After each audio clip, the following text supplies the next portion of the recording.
Hello students, very good morning to all of you.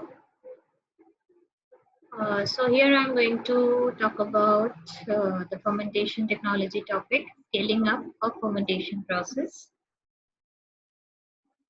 So now what is scale up? So scaling up means whatever results you have obtained in the laboratory scale studies, you are going to upscale it initially to the pilot plant and then to the full scale plant. So from laboratory scale to the pilot scale to the industrial scale. So once you have detected the interesting metabolite in your laboratory scale, you want it in the higher volumes to basically characterize it for some trials if it is a drug, and for structural elucidation of the metabolite, and potentially finally for the commercialization of the product. So now this scaling up requires a efficient process in a larger volume vessel, and for in scale up we actually optimize for the cultivation in the larger volumes. So if you see this figure, so you can see that initially, you select the cells, desired transformant cells on the agar plate and transfer it to the 1 liter roller bottle broth culture. Then followed by 1 liter to the 2 liter roller bottle culture.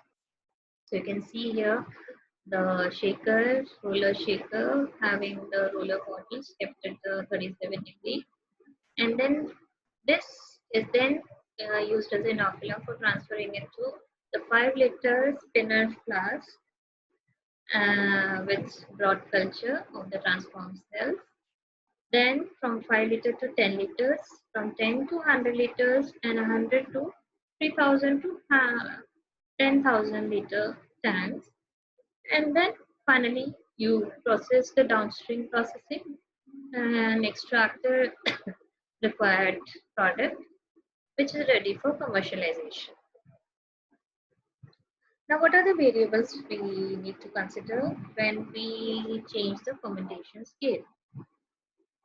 So the very first thing is the aeration and agitation. So these are all the variables. I'll talk about all these one by one. So let us first see the aeration and agitation.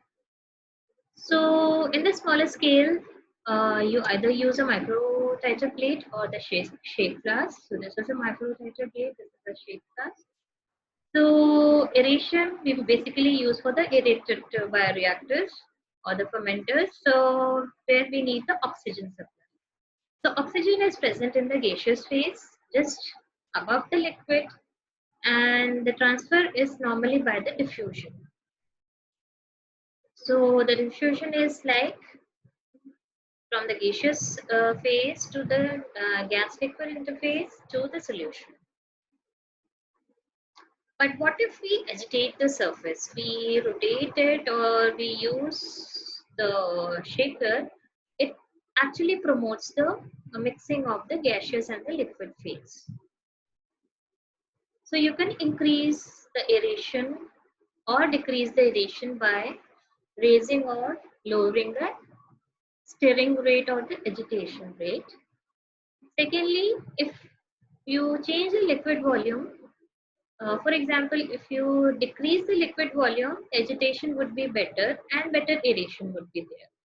And vice versa, if you increase the liquid volume, there would be lesser agitation and lesser aeration. So reducing or increasing the liquid viscosity. So more viscous is the liquid, less aeration would be there. So if you reduce the viscosity, more aeration would be there. Then changing temperature to influence the solubility of oxygen in the liquid phase. If you slightly increase the temperature, the solubility of oxygen in the liquid phase is increased. So in case of the stirred tank reactors, what you need to do is the supply of air is optimized to provide the maximum gas transfer by the use of agitators so that you maximize the gaseous surface area, which is the surface area of the bubble, to the liquid volume ratio and the gas speed. So just to make you understand, suppose this is the area, this is a single bubble, and this is the cells present in your culture broth. So there are at least 7 different resistances through which the oxygen or the air has to pass to reach the cells. So let us first see. Suppose this is the bubble.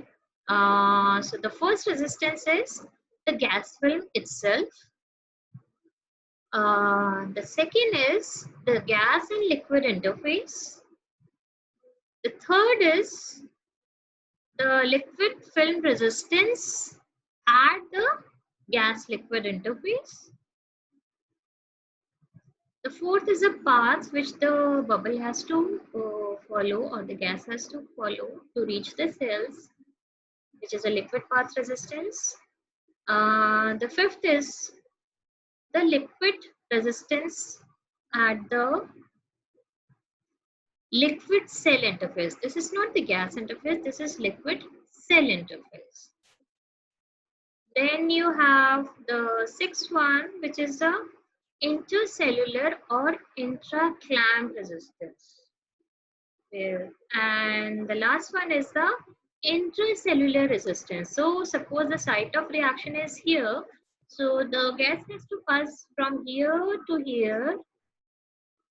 be available for the cell. So to make it easier for you to understand again, suppose this is the air bubble, this is the gas flow, this is the gas liquid interface. So the oxygen transfer rate would be, suppose the microbubble comes here, and this is the oxygen utilization or uptake rate, and this is the liquid cell interface, and here now it has reached the cell. So now you can see the oxygen concentration, it is higher in the gas phase, then followed by the liquid phase, and then followed by the cells. So the cells get relatively lesser quantity of oxygen.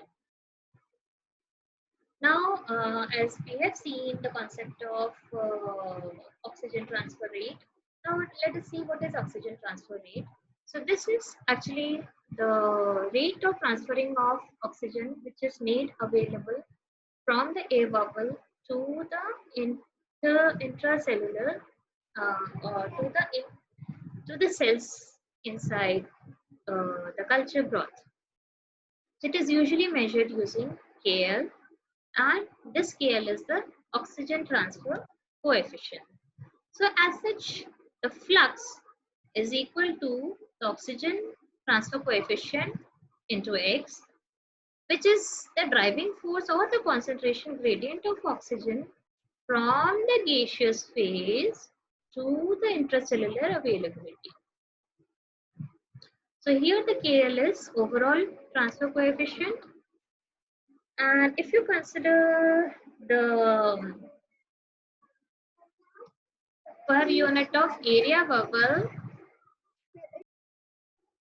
sorry, my son came over, so I had to pause the video. So now let us see, flux would be equal to KL C star minus C per unit area of the bubble, which contains your oxygen. So C star is actually the saturated concentration of oxygen in the fermentation broth, and C is the dissolved oxygen concentration in the culture medium at a given time in millimole per ml. So the overall flux will incorporate the A bubble area term to provide the normalized point of comparison, which is the overall flux of oxygen or the oxygen transfer rate would be KL into A, which is the area of the bubble, C star minus C, which is the saturated concentration of oxygen minus the concentration of oxygen available at a particular time point. So if you consider a continuously agitated reactor, in that case, the C star, which is a saturated concentration of oxygen, would be equal to the concentration of oxygen at any given time. So in that case, this would be constant. So hence, in case of a continuously agitated reactor, what happens is the oxygen transfer rate is usually just the KLA.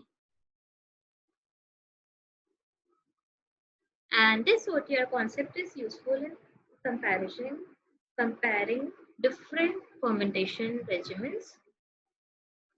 Um, so apart from the OTR, I've already told about the generalized standard tank design which has been used.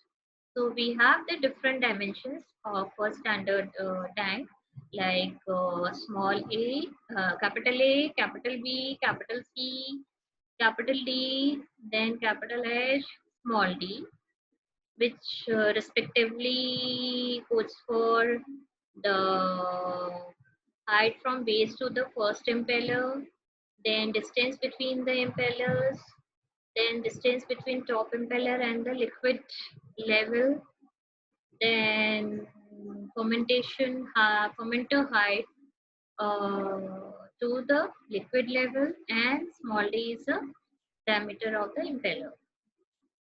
This is not baffle, this is impeller. Just corrected. So the capital H by capital D would be 1 to 3. Small d by capital D is 0.33 to zero point 0.5. Capital A by small d is equal to 0.5. Capital B by small d is equal to 1. Capital C by small d is equal to 0.5 to 1. So if you upscale your fermenters, do keep in mind this particular dimension ratio to design your fermenter. Now there are various parameters which affects on the oxygen transfer rate. The first is effects of geometrical and operational characteristics of bioreactor on the oxygen transfer rate. So definitely use of baffles which are attached at the sides will increase the oxygen transfer rate in the bioreactors. Higher aeration rate generally increases the oxygen transfer rate values. Also, the increase in impeller speed also increases the OTR. Furthermore, if you use single, double, and triple impellers, so and the rate of oxygen transfer, so you can see that as and when you increase the aeration rate, the single, double, and triple impellers perform better. The maximum 3 impellers perform the best. That means the oxygen transfer rate or the KLA is maximum. Now, the next is the effect of physicochemical properties of the medium on oxygen transfer rate. If the higher concentration of particles are present in the media, it will increase the viscosity and thereby decrease the oxygen transfer rate. So this figure shows the least viscous distilled water, then addition of the glycerol, increasing the concentration subsequently. So here is the stirring speed 300, 400 and 500 RPM. So you can see that with the increase in viscosity, there is decrease in the oxygen transfer rate. Even if you increase the stirring speed, but since the solution has become more viscous, the oxygen transfer rate is reduced. Now the OTR generally decreases with an increasing in anti-foaming agents. So now I have told you about the anti-foaming agents. You have to use it minimally so that it would not hinder any of the physiological activities. So it has been shown that if you increase the percentage of anti-foaming agent, there is actually decrease in availability of oxygen to the cells.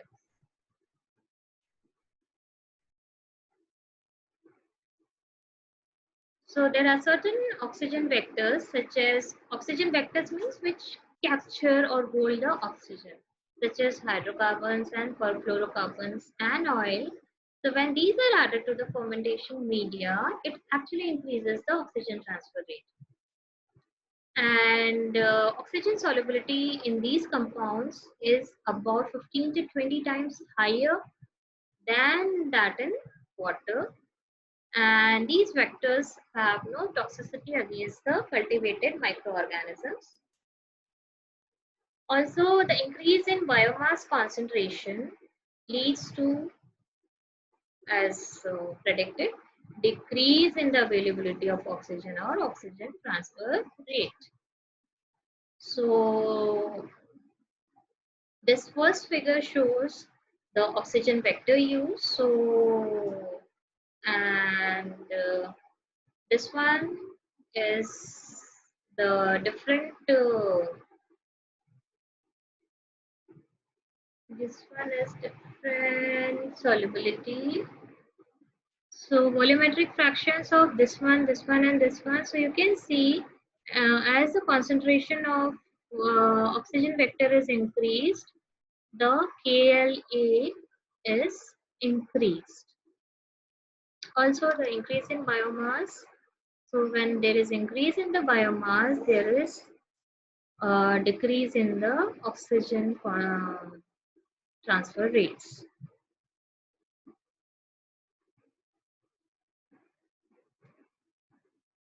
So this was about the aeration and agitation. Now let us see the second important point we have to consider when upscaling is the sterilization of fermentation media and system.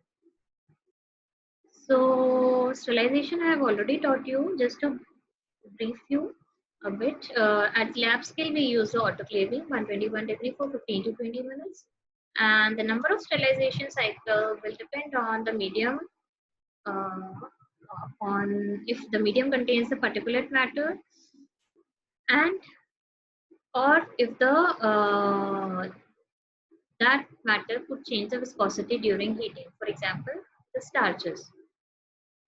And to evaluate the optimum quantity of antifoam to be used to prevent the volume loss during the sterilization.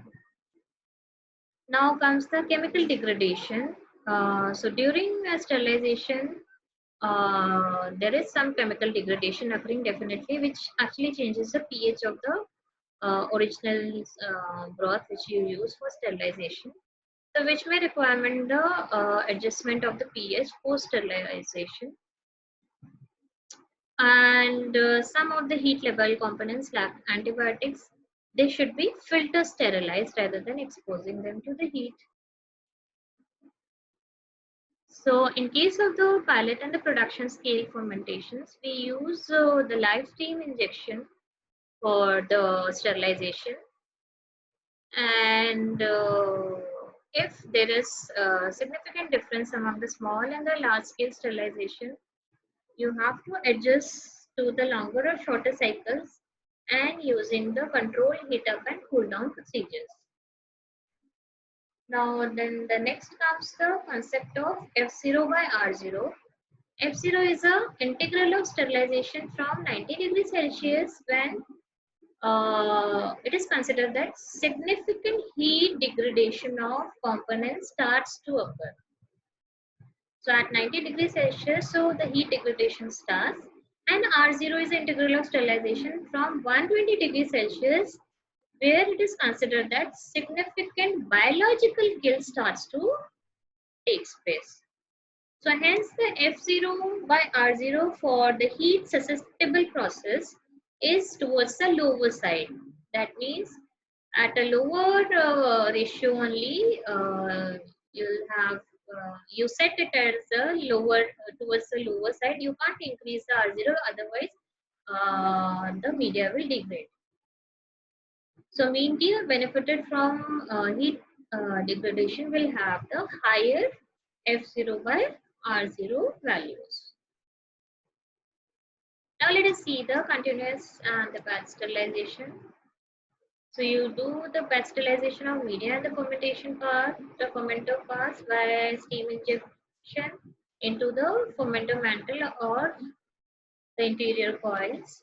The steam can be directly injected to the nutrient solution itself, but the only drawback is it takes 2 to 3 hours to reach the 121 degree, another 20 minutes to 60 minutes for actual killing, and then cooling for an hour. So this will actually alters the nutrient solution, discoloration, pH changes. In case of continuous sterilization, it is usually done at 30 to 120 degrees 20 seconds. So at 140 degrees Celsius, it could be either by the steam injection or by heat exchanger that I have told you in the class. So disadvantage of this is that there could be change in viscosity of the media and pressure variation because of the extreme temperature change.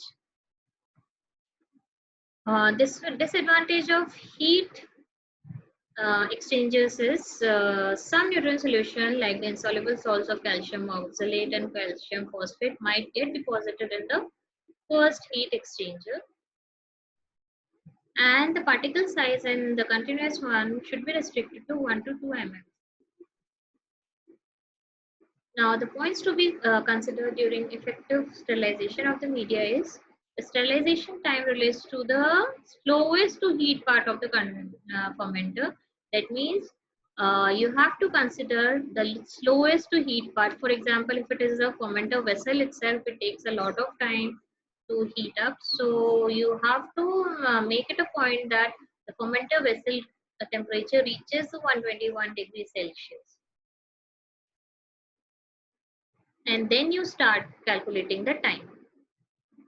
Then complete evacuation of air takes place, enabling 100% steam heat penetration to all parts of the vessel. So if you are using a steam injector, so you need to make sure that the 100% exhaustion of the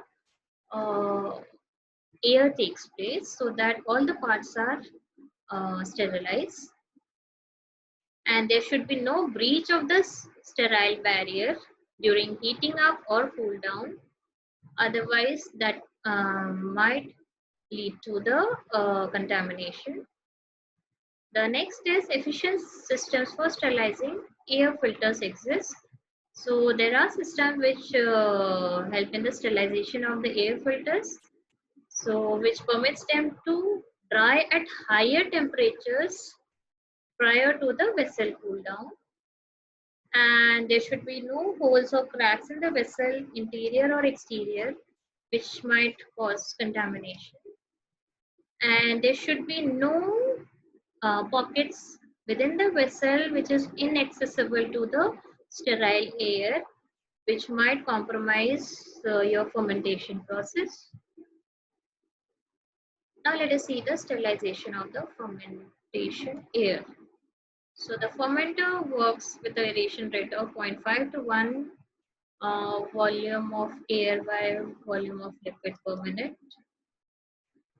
Then in case you use a 50 meter cube of the fermenter volume with an aeration rate of 1 ppm, then in 1 hour you will need around 50 into 60 is equal to 300 meter cube of the sterile air.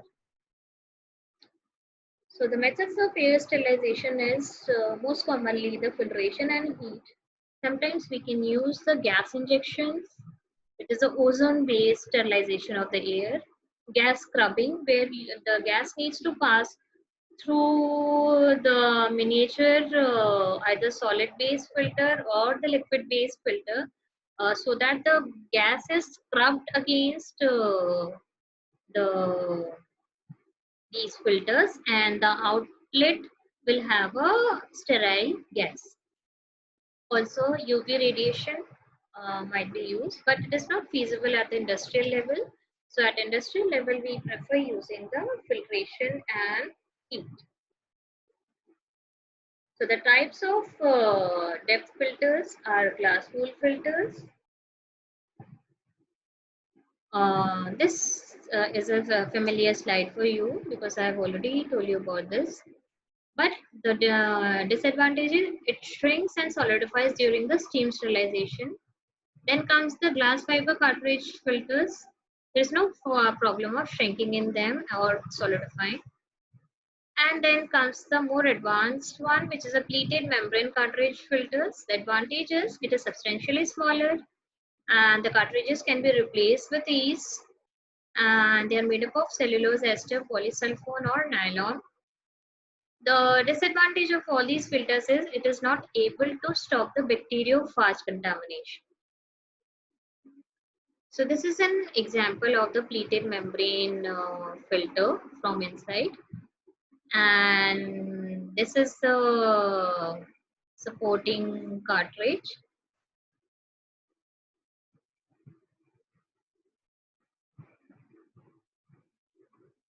And this is the pleated membrane as shown in this figure. So this is the one, the pleated membrane. So this is the filter cartridge without the casing. So this is the filter cartridge, and this is the stainless steel casing for or housing for these cartridges. We can also use the pre-sterilized plastic capsules of different sizes having the inlet and the outlet ports. So smallest one to the bigger one for sterilizing ears. Now this figure shows you where exactly the filters sterilization occurs. So you can see the air in. So there is one air pre-filter, then air sterilizing filter, and then the air comes inside. Then for the culture medium, you have LP liquid pre-filter and LS liquid sterilizing filter, and then the holding tank. And this is the holding tank vent filter. Then comes the nutrient feed, where again you have the pre-filter and the sterilizing filter. Water also you have pre-filter and the sterilizing filter. Then air out you have the uh, vent pre-filter and the fermenter vent sterilizing filter. So the air out is actually sterilized. Then you have the alkali or acid to adjust the pH. So again it has a this is the pre-filter and this is the sterilizing filter. For the anti-foam also, this is the pre-filter and this is the sterilizing filter. Please keep in mind this is P and this is S. This is P and this is S. Then comes the inoculum development and cultural expansion. This I'll take in my next video because I guess the size of this one is going to be more. So I'll stop here and continue in my next lecture.